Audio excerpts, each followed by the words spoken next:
saa 12 Afrika Mashariki, sawa na saa 11 kamili Afrika ya Kati. Hujambo, leo ni Disemba 30, 2025. Karibu katika matangazo ya moja kwa moja ya Amka na BBC. Mimi ni David Nkia. Katika Amka na BBC asubuhi, Rais wa Marekani Donald Trump amesema anatarajia kufikia awamu ya pili ya mpango wa amani wa Gaza haraka sana, huku akionya kwamba Hamas itakumbana na adhabu kali ikiwa haitakabidhi silaha zake kwa haraka. Tanzania na Uganda leo hii kila mmoja kutupa karata yake ya mwisho katika hatua ya makundi ya AFCON 2025 kutafuta nafasi ya kuingia mtoano. Yapi matarajio? Tunaamini mchezo utakuwa mgumu kwa sababu tunahitaji matokeo, lakini Tunisia nao wanahitaji matokeo. Lakini sisi kama wachezaji ni wajibu wetu kwenda kupambana na kuweza kupata matokeo mazuri katika mchezo. Na katika makala ya maalum ya mwisho wa mwaka tunaangazia mabadiliko ya tabia nchi na athari zake kwa mwaka 2025. Hii maji haijafika hapa. This is the third time, lakini huwa inafika pale pipeline inarudi. Lakini kwa saa hii ndio unaona imekuja mpaka imefika pale juu. Cho hakuna, tuko na mashida mingi sana hapa.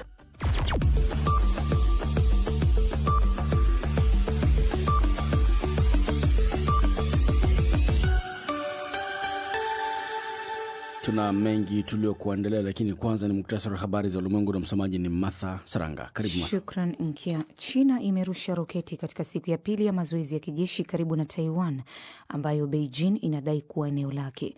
Waandishi wa habari mjini Pingtang, kisiwa cha China ambacho ni sehemu ya karibu zaidi na kisiwa kikuu cha Taiwan, wameripoti kuona mfululizo wa roketi zikilipuka angani. Hatua hii inakuja siku chache baada ya Marekani kutangaza kuuza kifurushi kikubwa cha silaha kwa Taiwan. Mapema Jumatatu, Rais wa Marekani Donald Trump alisema hakujali kuhusu mazoezi ya China kuizunguka Taiwan. Ripoti mpya ya shirika la Umoja wa Mataifa la kuhudumia watoto inasema unyanyasaji wa kingono dhidi ya watoto nchini Jamhuri ya Demokrasia ya Kongo ni mkubwa na unadhihirika kuongezeka. UNICEF inasema kwamba visa vingi vya unyanyasaji wa kijinsia vimekithiri zaidi Kivu Kaskazini na Kusini, huku wahudumu wa misaada wakielezea akina mama wanaotafuta msaada kwa mabinti zao ambao hawawezi kutembea baada ya kushambuliwa kingono. Ripoti hiyo imerekodi matukio 1045 mwaka huu pekee, mara tatu ya idadi iliyorekodiwa katika mwaka 2022. UNICEF inahofia kwamba idadi ya vifo ni kubwa zaidi, kwani visa vingi haviripotiwi kwa sababu ya unyanyapaa, ukosefu wa usalama na ufikiaji mdogo wa huduma za kijamii.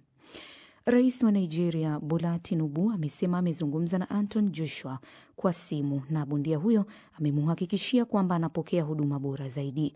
Katika taarifa ya Jumatatu usiku, Rais Tinubu alisema pia alizungumza na mama yake Joshua na kumwombea, akiongeza kwamba anashukuru sana kwa kupokea simu hiyo. Mamlaka inasema Joshua anapokea matibabu katika hospitali mojawapo nchini Nigeria baada ya kupata ajali iliyopelekea vifo vya watu wengine wawili aliokuwa nao katika gari moja.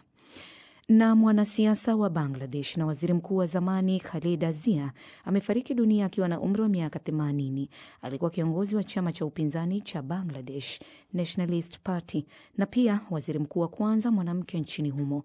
Aliongoza Bangladesh kwa mihula miwili kuanzia mwaka 1991 hadi 1996 na tena kutoka 2001 hadi mwaka 2006.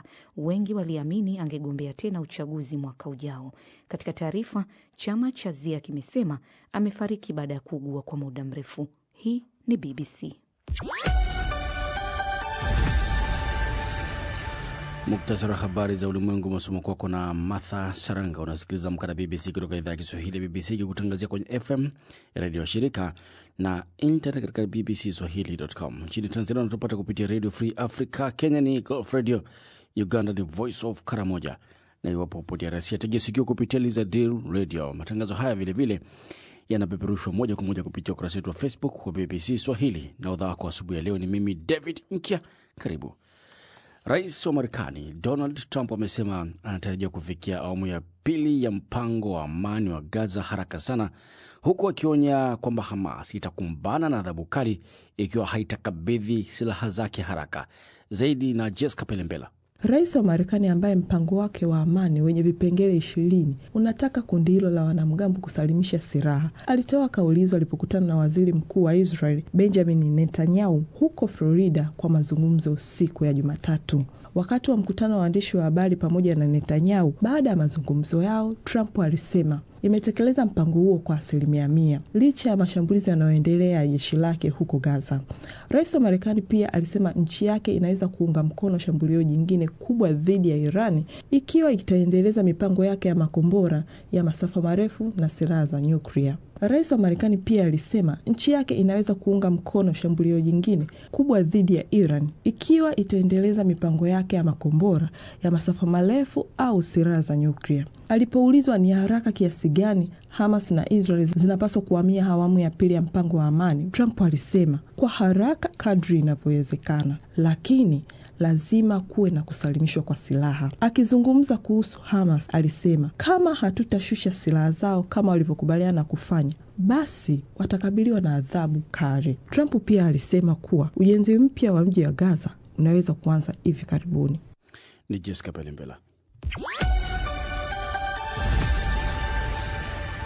Na katika mkutano wa dharura wa Baraza la Usalama la Umoja wa Mataifa, nchi kadhaa zimehoji hatua ya Israel kuitambua rasmi Jamhuri ya Somaliland kama nchi huru.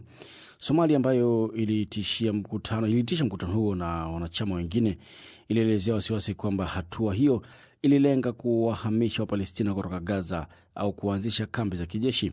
Naibu balozi wa Palestina katika Umoja wa Mataifa amesema kwamba kwa kuzingatia kauli za awali za Israel kuhusu Somaliland kama mahali pa kuwapeleka watu wa Palestina kwa lazima, hatua hiyo isiyo halali inatia wasiwasi mkubwa. Marekani iliunga mkono mshirika wake Israel, ikitaja hatua ya kuwatambua ama kulitambua taifa hilo mapema ni muhimu. Daud Awizi ni waziri wa habari, utamaduni na utalii wa Somalia. We consider this as a blatant attack against the Tunalichukulia hili kama shambulio la wazi dhidi ya uhuru wa Somalia. Tunakataa kabisa kwa sababu tunaamini kwamba linalenga kuvuruga eneo la pembe ya Afrika ili kuyumbisha Ghuba ya Eden, Mashariki ya Kati, na pia kuleta matatizo katika eneo pana la pembe ya Afrika. Na Somalia haitakubali kugawanywa na wahusika wa kigeni. Somalia will not accept to be divided by foreign actors. Somaliland ilitangaza kwa upande mmoja kujitenga na Somalia zaidi ya miongo mitatu iliyopita. Hakuna nchi iliyowahi kutambua hatua hiyo hadi siku 2 zilizopita. Sio tu kwamba Somalia bado inaiona Somaliland kuwa sehemu ya eneo lake, bali pia inatarajiwa kuchukua urais wa zamu wa baraza hilo mwezi Januari. Wakosoaji wameshambulia Israel wakisema inajaribu kusababisha machafuko katika ukanda huo. Vilevile kuna hofu kwamba Israeli imekuwa ikitazama Somaliland kama eneo la kuwahamishia Wapalestina waliokimbia kutokana na vita vya Gaza. Pande zote hazijatoa maoni kuhusu ripoti hizo. Tukisonga mbele, msikilizaji, ni kwamba mataifa ya Tanzania na Uganda leo hii yanacheza michezo yao ya mwisho ya hatua ya makundi ya michuano ya AFCON. Timu hizo mbili za Afrika Mashariki zinahitaji matokeo ya ushindi tu kwenye michuano hiyo ili kusalia katika mashindano hayo. Na kusonga mbele, mwandishi wa BBC Omar Mkambara ametuandalia taarifa ifuatayo kutoka Rabat, Morocco.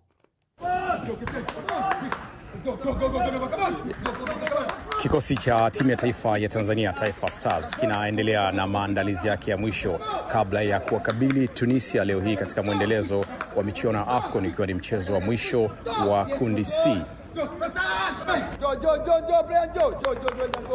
Tanzania watashuka dimbani katika dimba la Prince Abdullahi. Ushindi tu ndio kitu pekee kinaweza kuwapa nafasi Taifa Stars kusalia kwenye michuano hii. Wachezaji wa Tanzania Kevin John na Dickson Job wanasema wanajua ugumu na umuhimu wa mchezo huu kwa taifa la Tanzania. Tunaamini mchezo utakuwa mgumu kwa sababu tunahitaji matokeo, lakini Tunisia nao wanahitaji matokeo. Lakini sisi kama wachezaji ni wajibu wetu kwenda kupambana na kuweza kupata matokeo mazuri katika mchezo huu. Kwa hiyo maandalizi tuliyofanya nadhani kwa upande wetu yanatosha. Tunaheshimu Tunisia, kuna timu nzuri, lakini sisi lazima tuhakikishe tunapata matokeo. Hatuna kitu cha kupoteza kwa sababu ni mechi ya mwisho kwenye group. Dhamira yetu ni kufuzu kwenye hatua inayofuata. Kwa hatuwezi kufuzu pasipo kushinda. Kwa upande wake beki Shomari Kapombe amesema watafuata maelekezo ya mwalimu wao Miguel Gamondi ili kuweza kupata matokeo mazuri kwenye mchezo dhidi ya Tunisia. Kwa tunajua kwamba umuhimu wa mchezo, ugumu wa mchezo, na tunajua kwamba taifa liko nyuma yetu na tunajua ni kitu gani ambacho tunatakiwa kukifanya. Na ndio maana nikatangulia kusema tunaenda kufuata kile ambacho mwalimu ametuelekeza, kwa sababu tuna imani kwamba tukifanya 90% kuna kitu ambacho ambacho tunaweza kukipata. Nusu huku nusu kule, kama kawaida, nusu huku nusu kule, haraka. Sasa pointi hapa na kwa kule. Wawakilishi wengine wa Afrika Mashariki katika michuano hii, Uganda, nao watakuwa wanahitaji matokeo ya ushindi katika mchezo wao dhidi ya timu ya taifa ya Nigeria, mchezo ukichezwa kwenye dimba la Fez. Beki wa The Cranes Jordan John Obita anasema wataingia katika mchezo huu dhidi ya Nigeria wakiwa na imani ya ushindi. Yes, I believe we go into the game with full confidence. Tunaingia kwenye mchezo huu tukiwa na imani kwa hali yoyote ile. Hatuna chaguo jingine zaidi ya kujiamini na kuamini uwezo wetu, kwa sababu tunajua matokeo yatakuwaje kama tusiposhinda mchezo huu. Kwa sasa tuna pointi moja katika michezo miwili, na tunafahamu wazi kuwa tukishinda mchezo huu tuna nafasi nzuri ya kufuzu kwenda hatua inayofuata. We have a very good chance of going through. Michezo mingine itakayopigwa leo, Botswana watakipiga na wawakilishi wengine wa Afrika Mashariki na Kati, Jamhuri ya Kidemokrasia ya Kongo, huku Benin wakikipiga na Senegal. Katika michezo iliyopigwa jana, Afrika Kusini na Misri walifanikiwa kutinga raundi ya 16 bora baada ya Afrika Kusini kuwafunga Zimbabwe kwa goli 3-2, huku Misri wakitoka sare na Angola ya bila kufungana na kuongoza kundi kwa alama 7. Wenyeji Morocco nao wametinga hatua ya 16 bora baada ya kuwachapa Zambia kwa goli 3-2. Nao Mali wametinga hatua ya 16 bora wakiwa na alama 3 peke yake. Hii ni baada ya kupata sare ya bila kufungana na Comoros.